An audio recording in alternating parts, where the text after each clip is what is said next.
Hallo und herzlich willkommen zu einem neuen Video auf dem TGP Motor Racing Kanal. Heute haben wir wieder ein Unboxing und zwar von einer Replika, nicht irgendeine Replika, sondern Francesco Pecco Bagnaia, einer meiner Lieblingsfahrer, und zwar die Replika 2024. Leider nicht die Monster Edition. Das Problem bei der Monster Edition ist, dass Monster Energy aktuell die Lizenz nicht freigibt für diesen Helm. Das kann man sich so vorstellen, dass, sage ich jetzt mal, Suomi hat ungefähr 2000 Helme, jetzt einfach nur mal als Beispiel, die sie mit diesem Monster-Logo produzieren dürfen, und danach muss es eine neue Lizenzvereinbarung geben. Genau, und aktuell stockt es deswegen. Die alte hat es ja tatsächlich gegeben im Monster-Logo und dieses Kontingent war eben aufgebraucht, und jetzt für den neuen Helm braucht man eben nochmal eine neue Lizenz, und ja, aktuell hängt es daran. Genau, deswegen, wir haben hier aber heute die ohne Monster-Logo. Ich hoffe, die Monster-Logo kommt dann irgendwann bald mal. Die ist ja schon seit Januar angekündigt. Jetzt, wo ich das Video drehe, ist es schon Juli. Ja, deswegen hoffen wir mal, dass sie dieses Jahr irgendwann nochmal kommt. Genau, wir haben jetzt hier, wie gesagt, die normale Bagnaia-Replika ohne das Monster-Logo. Die gibt es ja tatsächlich, oder beziehungsweise zum Glück auch. Ja, wir schauen auf jeden Fall heute, was alles in der Box drin ist. Wir machen ein komplettes Unboxing. Ihr kriegt den Preis. Wir schauen uns die Lackierung nochmal genauer an. Und ihr kriegt sogar zum Schluss noch eine Helmanprobe. Ich würde sagen, wir starten gleich rein und sehen uns gleich nach dem Intro. Also der Helm kommt hier in so einer ganz normalen Suomi-Box. Hier steht auch nochmal S1X RGP, Raced Like No Other. Hier haben wir nochmal das Label. Ich würde sagen, wir starten gleich mal. Ich mache hier vorne mal das auf. So, dann könnt ihr mal sehen, wie das bei euch zu Hause ankommt. Hier suomi.com, be part of the legend. So, dann klappen wir das jetzt mal auf. Und ihr seht schon, Suomi hat hier eine Tasche dabei. Das ist tatsächlich auch nicht mehr bei jedem Hersteller der Fall, dass hier eine Tasche mitgeliefert wird. Boah, so, die stelle ich mal kurz hier auf die Seite. Ich würde sagen, wir schauen mal, was sonst noch so in der Box drin ist. Hier haben wir ein Pinlock-Visier, das mit dabei ist. Genau, hier, so, was haben wir hier noch? Und dann haben wir hier noch die Gebrauchsanleitung mit ein paar Sticker noch mit dabei. Das war's schon. Dann ist die Box nämlich auch schon leer. Und dann kommen wir zum Herzstück vom Video. Der S1X RGP ist ja das Flaggschiff, sage ich jetzt mal, von Suomi. Also ja, einen besseren, oder in Anführungsstrichen besseren Helm gibt es nicht. Also das ist die Racing-Variante, die eben auch Pecco Bagnaia fährt. Sam Lowes, Alex Lowes fahren die ja, beziehungsweise ich glaube Alex fährt die KYT-Variante, Sam Lowes fährt die Suomi-Variante. Genau, also auch in der Superbike ist Suomi vertreten. Wer das noch nicht wusste, Suomi und KYT ist die gleiche Firma. Das heißt, der hier zum Beispiel, beziehungsweise das Logo haben wahrscheinlich die einen oder anderen von euch schon mal gesehen.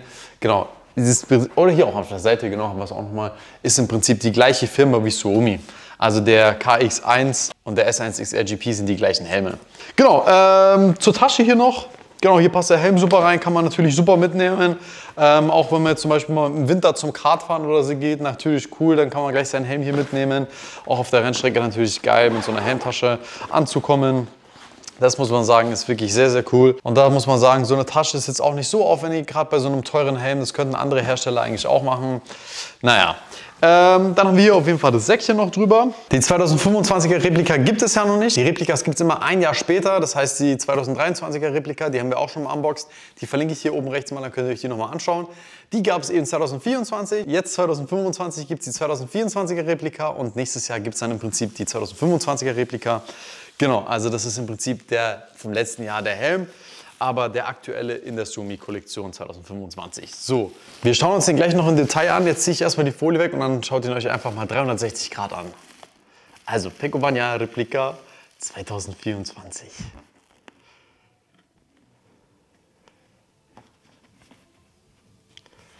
Hier von oben mal. Ist eine matte Lackierung, aber ich finde sie tatsächlich sehr, sehr cool. Auch das Rot ist eher so ein schon Neonrot, Neonorange schon fast eher. Sieht sehr, sehr cool aus, wie ich finde. Hier hinten mit der Nummer 63.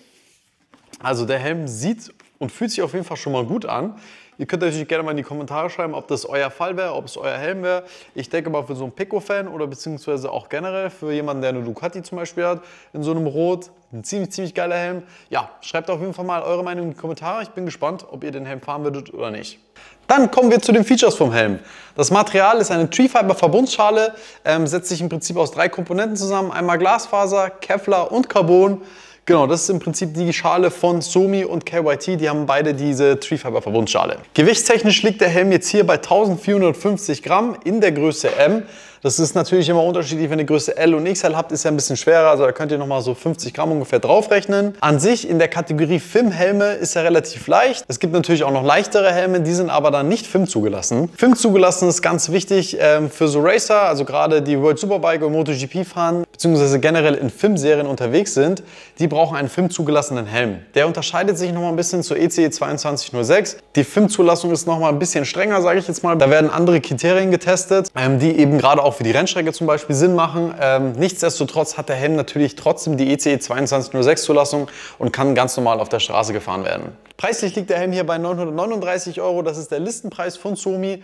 Der kann sich natürlich immer ändern. Wir haben auch ab und zu ein paar Specials, deswegen unten den Link in der Beschreibung klicken. Da seid ihr immer auf dem richtigen Stand und könnt ihr immer den richtigen Preis anschauen. Genau, aktuell, wie gesagt, Listenpreis 939 € hier von Suomi.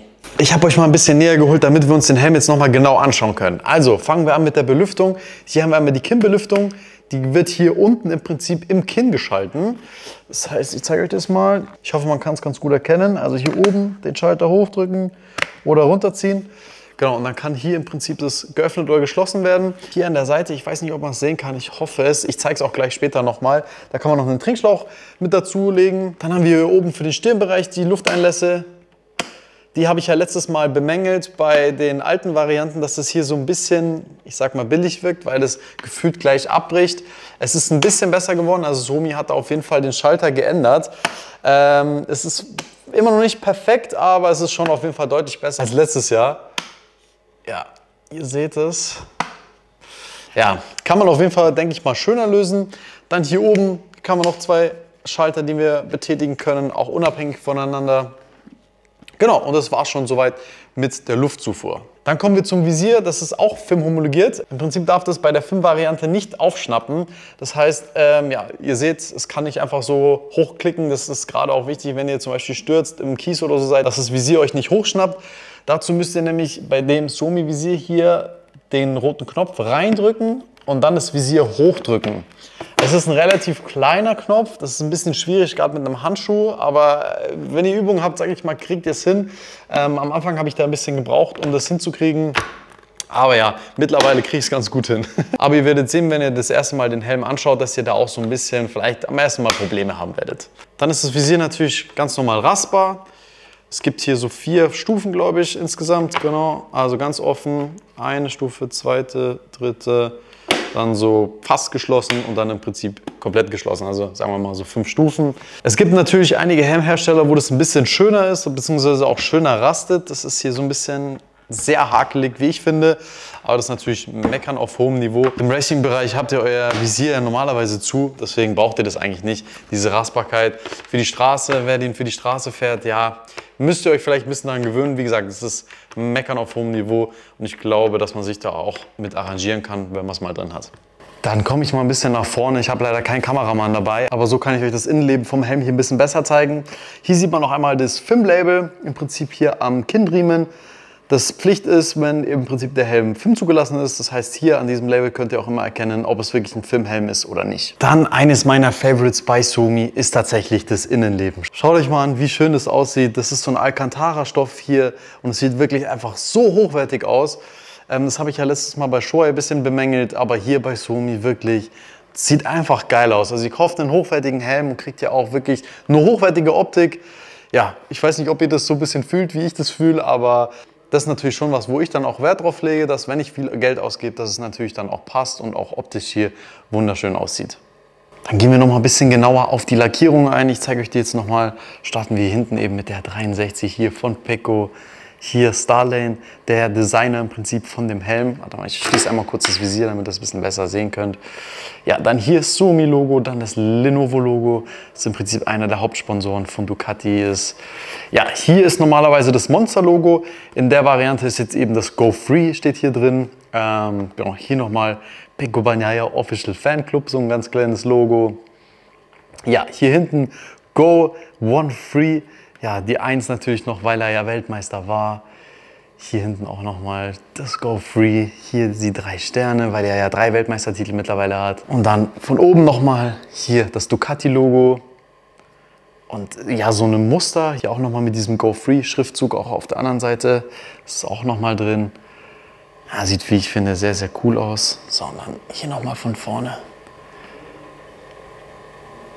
Ah, das hier hinten hatte ich noch nicht drauf. VE46 von Walle hier noch auf so ein Logo. Geil.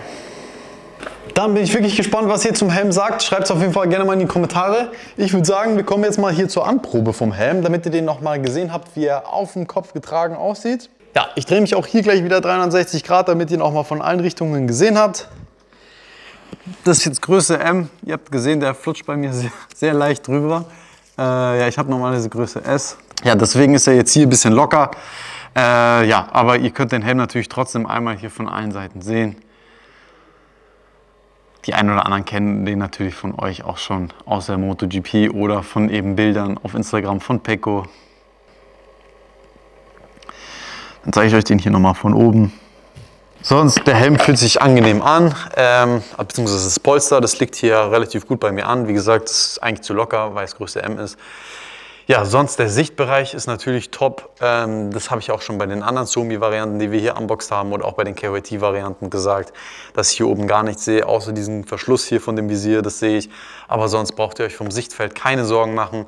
Also auch in Schräglage kann man super rausschauen. Wie gesagt, der Helm ist natürlich auch MotoGP und World Superbike approved. Also die haben einige Fahrer, die damit unterwegs sind. Ja, sonst muss ich echt sagen, hier auch von der Haptik, es fühlt sich so schön an, einfach das Alcantara, wenn ihr den Helm hier so packt und ihr das einfach spürt, dass es so weich ist. Es macht einfach einen hochwertigen Eindruck. Ja, kann ich einfach nur so sagen. Und dann war es das auch schon mit dem Video hier von der Pecco Bagnaia Replika 2024. Ich hoffe, euch hat es auf jeden Fall gefallen. Schreibt eure ehrliche Meinung gerne mal in die Kommentare. Auch wie immer gerne von 1 bis 10, wie ihr den findet. Ich bin ja ein Pecco-Fan, deswegen würde ich eigentlich sagen 10. Aber nein, es ist natürlich keine 10 von 10. Ich persönlich glaube, ich würde dem Helm so eine 7,5 geben. Vielleicht eine 7. Ich zeige euch noch mal ganz kurz die Replika vom letzten Jahr. Die hat mir nämlich besser gefallen. Also das war hier die Replika vom letzten Jahr. Da haben wir auch ein Unboxing-Video gemacht. Ja, und wenn ich die zwei Helme so vergleiche, der hier hat sogar noch so Glitzer mit oben drin und sowas. Sieht, wie ich finde, ein bisschen cooler aus. Ich halte es euch mal so nebeneinander, damit ihr es mal sehen könnt. Ja, schreibt gerne mal in die Kommentare, ob ihr eher 2023er Fan seid oder eher ein 2024er Fan. Oder ob ihr sagt, hey, gar keine von den beiden, ich warte auf die 2025er Variante. Ja, schreibt es gerne in die Kommentare, würde mich interessieren. Das war's auf jeden Fall mit dem Video. Ich bedanke mich fürs Zuschauen. Falls ihr irgendwelche Fragen habt, auch gerne in die Kommentare schreiben. Falls ihr ihn mal probieren wollt, könnt ihr gerne vorbeikommen. Wir haben soweit eigentlich alle Größen da. Am besten aber trotzdem noch mal vorher anrufen. Genau, danke, wenn es euch gefallen hat, unbedingt einen Daumen nach oben geben, abonnieren. Ich habe gesehen, viele von euch haben auch noch nicht abonniert, deswegen unbedingt ein Abo dalassen, ist kostenlos und wird uns auf jeden Fall unterstützen. Danke und bis zum nächsten Mal. Ciao, ciao. Ach so, ganz vergessen, ihr kriegt ja jetzt noch ein paar Cinematic Clips hier vom Helm.